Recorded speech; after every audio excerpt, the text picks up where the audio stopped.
Championship game was destined to earn a legendary nickname, the Ice Bowl.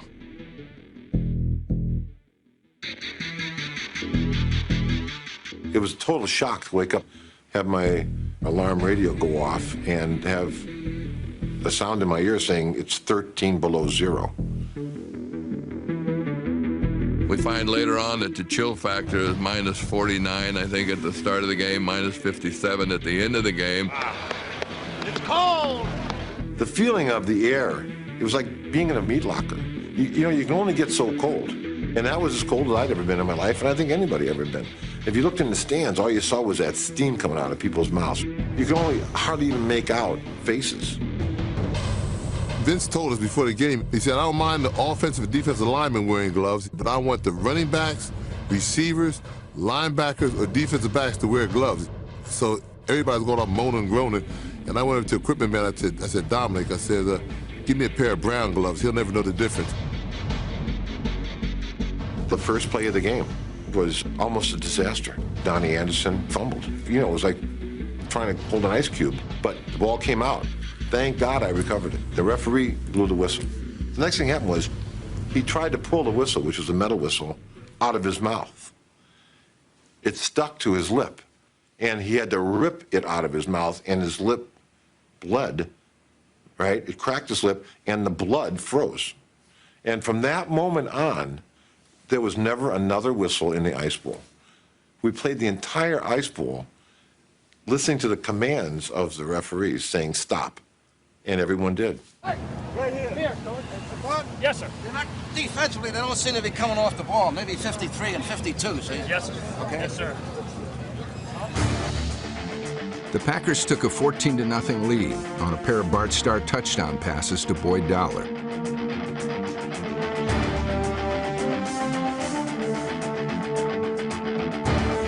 But Starr was sacked 8 times.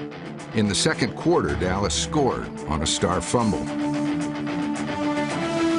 At halftime, the Packers' lead had dwindled to 4 points.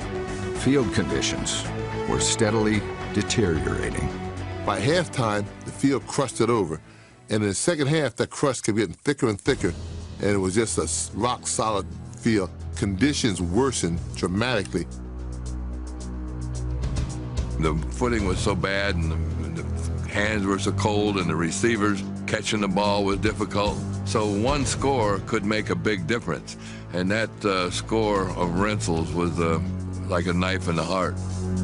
Dallas took a fourth quarter lead on a 50-yard pass from Dan Reeves to Lance Rensel. At this point, the Packers' offense didn't seem capable of playing catch-up. We've really struggled offensively in the second half. On 10 series, on 31 plays, we gained a -9 yards. So we were getting our tail kicked in the second half. I certainly had a little sinking feeling that maybe this was not to be. With 4:50 remaining, the Packers faced their biggest push of the season. The end zone was 68 yards away. The temperature was 16 below zero. I don't know if anyone knows what it is you find when you reach down inside for something and you have to make it happen. But certainly, we remembered July.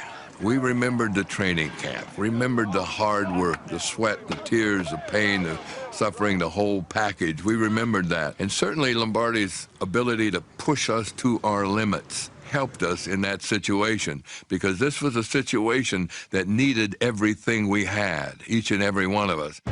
What the Packers had were the values that Lombardi had preached for 9 seasons: pride, courage, and determination.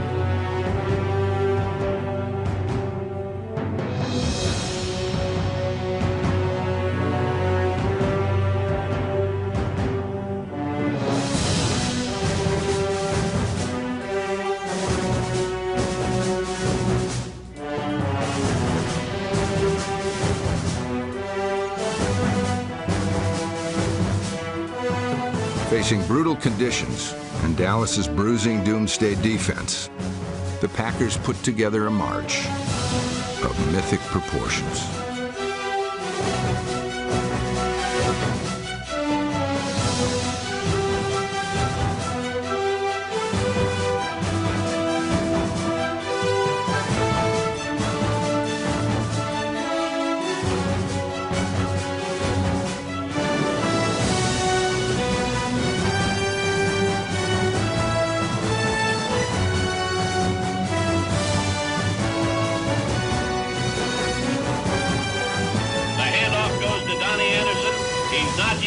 The Packers call time again.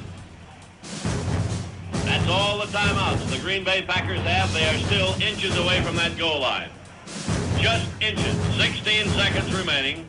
16 seconds remaining. On third down with no timeouts left, Lombardi decided to go for the win on one final play rather than settle for a field goal. The call was 31 wedge, a running play designed for the fullback. But Bart Starr didn't tell his teammates he was going to keep the ball himself. Here are the Packers. Third down, inches to go. To Bader. 17-14. Cowboys out in front. Packers trying for the go-ahead score. Starr begins the count. Takes the snap. He's got the quarterback sneaking. He's in for the touchdown. The Packers are out in front. 20-17. There's 13 seconds showing on the clock, and the Green Bay Packers are going to be world champions, NFL champions for the third straight year. The drive epitomized the sheer force of Lombardi's will. It also showcased the fierce determination of cast-off back Chuck Mercene. He took me aside before that game and he said, Chuck, this is why he brought you here. This is why you're here. You're starting this game. It's your first championship game. We know what you can do. Just do what you can do, and you'll help us to win this game. On his finest day as a pro, Mercene gained 34 of the drive's 68 yards. I had a first down run right away there, and I remember Lombardi saying, good run, Chuck. You know, because it was right at the bench, right there. What a feeling.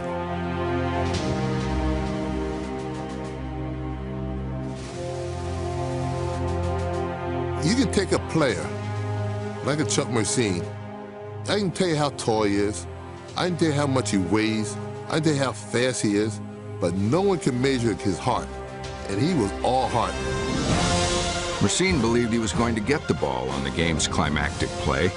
Everyone else did too. But Jerry Kramer claims he knew Bart Starr's secret. Chuck thought he was going to get the ball. There isn't any question about that. Maybe Bart said it as we broke the huddle. He said to me, I'm going to keep the ball. I maintain that I never heard him say that. And I don't know anybody in the huddle that did. I know a lot of guys in the team thought I did score the touchdown. I heard Brown right, 31 wedge on 2, and I'm ready. I'm going in. Looks like I'm signaling a touchdown, but I'm actually trying to signal the referee that I'm not assisting, aiding, or pushing quarterback into the end zone. And I would not have done that, you know, if I didn't think I was going to get the ball. Jerry Kramer made the most famous block in NFL history when he got down low and pushed number 75, Jethro Pugh, out of the way. Starr followed Kramer into the end zone. How about that?